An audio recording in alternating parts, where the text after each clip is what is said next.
اور انہوں نے بھی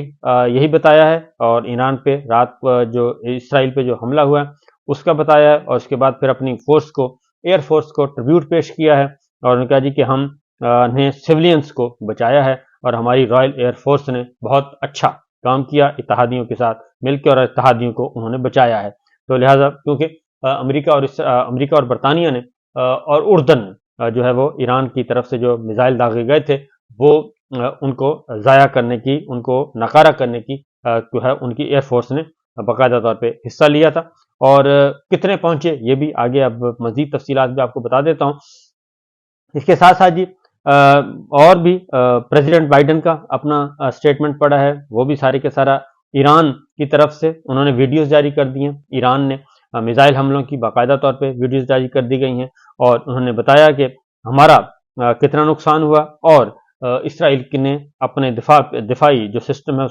اس پہ کتنا خرچ کرتے ہیں، اور ہم کتنا خرچ کرتے ہیں، اور ہمارے چند پیسوں سے جو ہے 110 بیلسٹک میزائل جو ہیں انہوں نے کہا جی کہ 30 سے 50 ملین ڈالر کے تھے وہ ہم نے داغے ہیں، اور اس طریقے سے کروز میزائل ہم نے داغے ہیں وہ ہے 4 سے 7 ملین ڈالر کے تھے۔ اسی طریقے سے پریزیڈنٹ بائیڈن کا اپنا سٹیٹمنٹ پڑا ہے، انہوں نے اس کی مذمت کی ہے، اور مذمت کرنے کے بعد انہوں نے بتایا کہ ان کے بدستور ان کی میٹنگز چل رہی ہیں، اور سیکورٹی کونسل کا اجلاس آج بلا لیا گیا ہے۔ اس ساری صورتحال پہ سیکورٹی کونسل کا اجلاس بلایا ہے، اور اس میں اقوام متحدہ میں سلامتی کونسل میں اس پہ بات چیت کی جائے گی۔ لیکن روس اور چائنا وہ بڑے ہی دو ٹوک انداز میں بتا چکے ہیں کہ اگر ایران پہ واپس حملہ ہوا اور اس کا جواب دیا گیا تو پھر ایران کے دفاع کے لیے اور ایران کے ساتھ روس اور چائنا جو ہیں وہ مکمل طور پہ نظر آئیں گے ایران کے ساتھ، اور ایران کا دفاع کریں گے۔ یہ انہوں نے علل اعلان جو ہے وہ اپنا سٹیٹمنٹ جاری کر دیا ہے روس اور چائنا کی طرف سے۔ لہٰذا اس بات کا امکان موجود ہے کہ شاید واپس جو ہے اسرائیل حملے نہ کرے، ایران پہ براہ راست کوئی حملہ نہ کرے، کیونکہ یہ جواب تھا جو دمشق میں ایران کے سفارت خانے کو پہ حملہ کیا تھا، اسرائیل نے تباہ کر دیا تھا، اور اس میں ہلاکتیں بھی ہوئی تھیں جہاں بحق ہوئے تھے ایران کے جو ہے فوجی حکام، تو اس کا یہ جواب دیا تھا۔ لہٰذا اس کے ساتھ ساتھ پیوٹن نے جی رشین پریزیڈنٹ نے انہوں نے بھی اپنا سٹیٹمنٹ خود جو ہے وہ ایشو کیا ہے، اپنے ٹویٹ اکاؤنٹ سے کیا ہے، اور انہوں نے وہ سارے کے سارے جو میزائل داغے گئے ان کی فوٹیج، ان کی ویڈیوز، اور یہ سارے کا سارا، اور پھر تل اویو میں جو کچھ وہاں پہ دیکھا گیا اور جس طریقے سے اس کی بھی فوٹیج جو ہے باقاعدہ فوٹو ویڈیوز فوٹیج وہ ساری کی ساری جاری کی ہے، اور انہوں نے کہا کہ اگر امریکہ نے ایران پر براہ راست حملہ کیا تو رشیا اور چائنا جو ہے وہ will declare support for Iran, وہ اس کے مکمل طور پہ اس کے آ جائیں گے جی۔ یہ پیوٹن نے اپنے ٹویٹ اکاؤنٹ سے، ذاتی اکاؤنٹ سے انہوں نے یہ ایک میسج کیا ہے تاکہ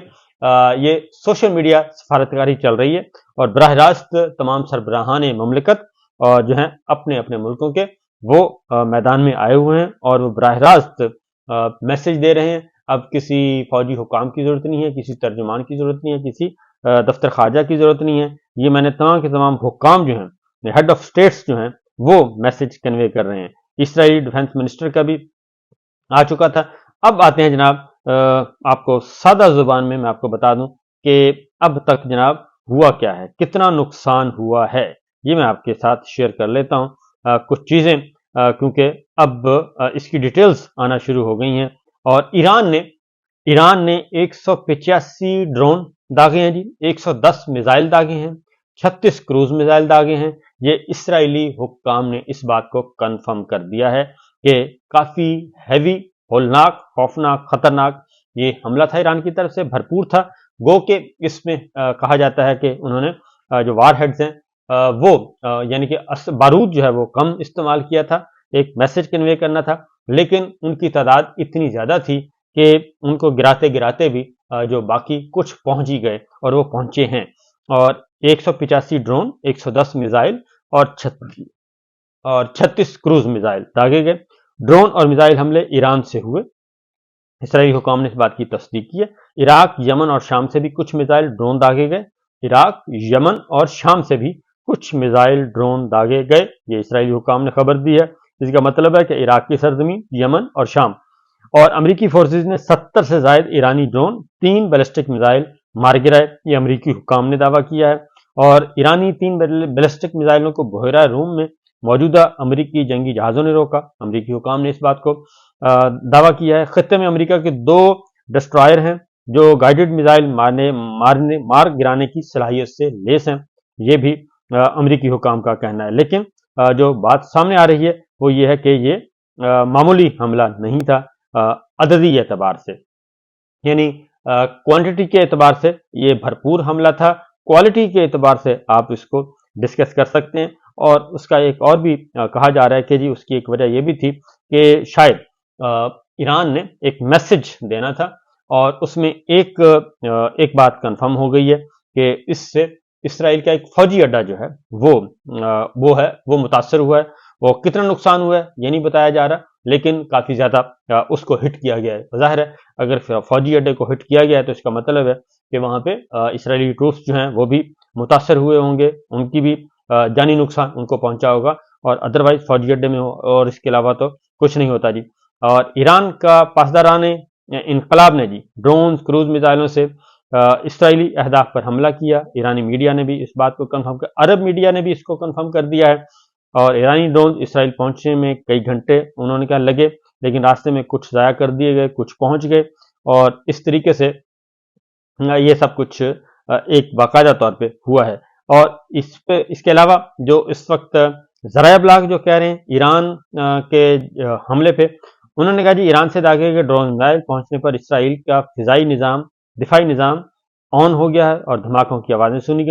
سنائی گئیں، اور وہاں پہ اسرائیلی فضائی دفاعی نظام نے کچھ ایرانی ڈرونز کو مار گرایا، امریکی حکام کچھ کو مار گرایا، اور کچھ اپنے ہدف تک پہنچے ہیں۔ امریکہ برطانیہ کی مدد سے 100 سے زائد ڈرونز کو اسرائیلی حدود کے باہر تباہ کیا گیا، یہ اسرائیلی فوج نے کہا ہے۔ اور اس کے ساتھ ساتھ امریکی صدر کی نیشنل سیکورٹی ٹیم سے 2 ملاقاتیں ہوئیں، اور آج پھر نیشنل سیکورٹی کمیٹی کا اجلاس بھی بلا لیا، نیشنل سیکورٹی کونسل کا اقوام متحدہ کی وہ بھی اجلاس بلا لیا گیا ہے۔ دیکھتے ہیں اس پہ کیا ہوتا ہے۔ پرواز TK-70 اس کے ساتھ ساتھ جی ایک اور بات بھی آپ کو بتا دوں کہ بہت سارے ملکوں نے اپنی فضائی حدود بند کر دی، اور کمرشل فلائٹس جو ہیں وہ بھی بند کر دی گئیں۔ یہ ہے گولان کی پہاڑیوں پہ اسرائیلی فوج کے ایئر ڈیفنس ہیڈ کوارٹر پر راکٹ داغے گئے، حزب اللہ نے کہا۔ یمن کے حوثیوں کی جانب سے بھی اسرائیل پر متعدد جو ہے ڈرونز داغے گئے، یہ عرب میڈیا نے بھی کہا۔ تو یہ سچویشن اس وقت پوری دنیا میں چل رہی ہے، لیکن اب سکون ہے کیونکہ ایرانی فوج کے سربراہ نے یہ باقاعدہ طور پہ ایک سٹیٹمنٹ دے دی ہے کہ جی ہم نے اپنا بدلہ لے لیا ہے شام کے حوالے سے، اور اب مزید ہمارا کوئی ارادہ نہیں ہے۔ پاسداران انقلاب کے کمانڈر ان چیف حسین سلامی نے بیان دی ہے، انہوں نے کہا جی آپریشن میں کامیابی ہماری توقعات سے زیادہ رہی، اور صہیونی حکومت قابض فوجیوں اور امریکہ حکام کے اثرات کو سمجھ چکے ہیں، بڑا حملہ بھی کر سکتے تھے لیکن صلاحیت کو محدود رکھا۔ اور کمانڈر ان چیف پاسداران انقلاب کہہ رہے ہیں امریکہ اور فرانس نے عراق، شام، اردن میں اسرائیل کو فضائی تحفظ فراہم کیا، اور ڈرونز، بیلسٹک میزائل اسرائیلی دفاعی صلاحیتوں کو عبور کرنے میں کامیاب رہے، یعنی ان کا جو نظام تھا وہ اس کو ہم نے دفاعی نظام کو ڈیمیج کیا ہے۔ افغانستان کی طرف سے واضح طور پر افغان حکومت نے کہا ہے کہ جی ہم ایران کے حملے کو جائز سمجھتے ہیں، جائز دفاعی عمل تھا، ڈیفنس میں اٹھایا گیا، اس لیے ہم اس کو سپورٹ کرتے ہیں۔ یہ سچویشن اس وقت ہے۔ اور دوسری جانب جناب ہم کہاں کھڑے ہیں؟ ہم وہیں کے وہیں کھڑے ہیں، سوشل میڈیا پہ لڑ رہے ہیں اور پابندیاں لگا رہے ہیں، آپس میں دست و گریبان ہیں۔ کاش ایسا نہ ہوتا، اور ابھی بھی وقت ہے کہ ہمیں سلجھنے کی ضرورت ہے اور ہمیں اصلاح کرنے کی ضرورت ہے۔ اس کی وجہ یہ ہے کہ عامر تانبا، اور وہ عامر تانبا کون ہے؟ سربجیت سنگھ جو بھارت کے جاسوس تھے، بھارتی جاسوس، ان پہ حملہ ہوا تھا جیل میں اور ان کو مارا گیا تھا۔ تو عامر سرفراز جو ہیں وہ تھے اس کے کردار، اس وقت قیدی تھے، تو ان کو بھی عامر سرفراز کو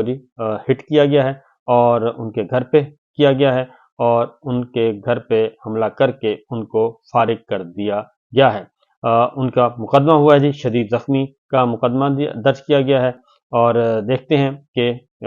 اس پہ کیا رد عمل آتا ہے، کیونکہ بھارت کی طرف سے بہت زیادہ اس میں ایگریشن پائی جاتی ہے اور پاکستانی شہریوں کو جو ہے وہ دہشت گردی کے نام پہ وہ قتل کیا جا رہا ہے۔ تو دیکھیے آگے آگے ہوتا ہے کیا، کیونکہ عامر تانبا شدید زخمی حالت میں ان کو ہسپتال پہنچایا گیا، یہ سب کے سب رپورٹ کر رہے ہیں۔ اور لاہور اسلام پور گنگا اسٹریٹ میں نامعلوم موٹر سائیکلوں کی سائیکل سواروں کی فائرنگ، اور جو ان کے بھائی نے FIR درج کروائی ہے وہ یہ ہے کہ دوسری منزل پہ تھے اور وہاں پہ موٹر سائیکل سوار گئے ہیں، ہیلمٹ پہنے ہوئے تھے اور ان پہ حملہ کر کے واپس چلے گئے۔ یہ ہے صورتحال، اجازت دیجیے، اللہ حافظ۔